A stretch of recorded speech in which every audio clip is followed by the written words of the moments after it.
Hi there, Danny Flexen. Welcome to the latest edition of SecondsOut FLEXpectations. We're here every Thursday at 4:30 p.m. and I hope you're all staying safe out there, keeping your mind fresh as well. I know it's not easy for a lot of people. I'm avoiding going stir crazy by just trying to do as much work and create as much content as possible, which hopefully keeps a few of you entertained as well as stopping me from climbing the walls. Saw some news this morning.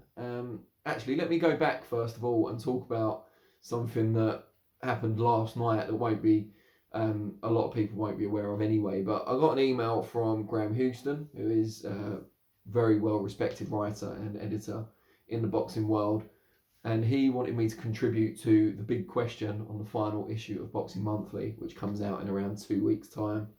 Unless the news has passed you by, Boxing Monthly, one of only two dedicated boxing magazines in this country, will cease to exist, at least as a print entity, after the next issue, May issue, is published, which is very sad, leaves only boxing news on the shelves.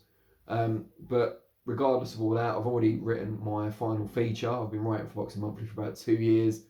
For people that don't know, I was at Boxing News for around 7 or 8 years as a full-time staffer previous to that. So I've got a real affinity with both titles, and it's very sad to see one of them go.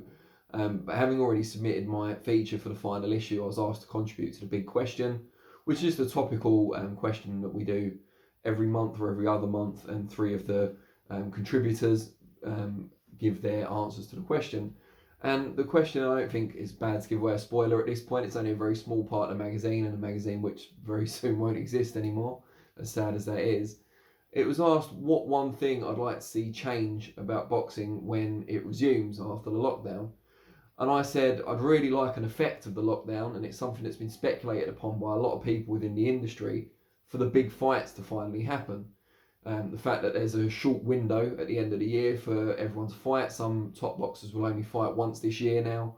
And also the fact that promoters, broadcasters will be challenged with, a populace who won't be big on cash. Once things resume and they start working again, they're not going to have loads of money. They are going to be more discerning. There's going to be a lot more competition because of the bottleneck, and it'll be on the promoters and the broadcasters to produce the very best fights to encourage people, even those who are cash strapped, to part with their hard earned.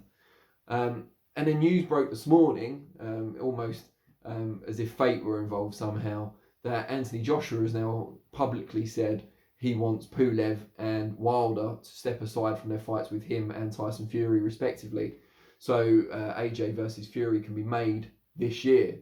This is an idea that Eddie Hearn previously floated on this channel as well as others, to say that Pulev could take step aside money as AJ's IBF mandatory contender. Wilder could also be encouraged to step aside for his third fight with Fury, which may actually benefit Wilder, as I've discussed on here before. It gives him a bit more time to adjust, add people to his training team, as he talked about doing yesterday, and just get over the mental side of losing in such comprehensive fashion to Fury in February.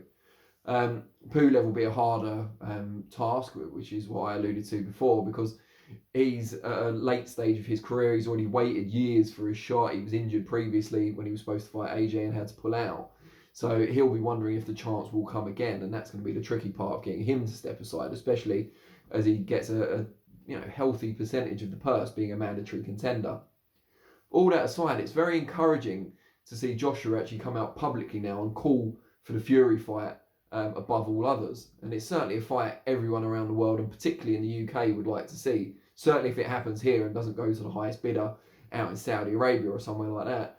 Even with AJ's move, I still think it's unlikely we see Joshua versus Fury this year.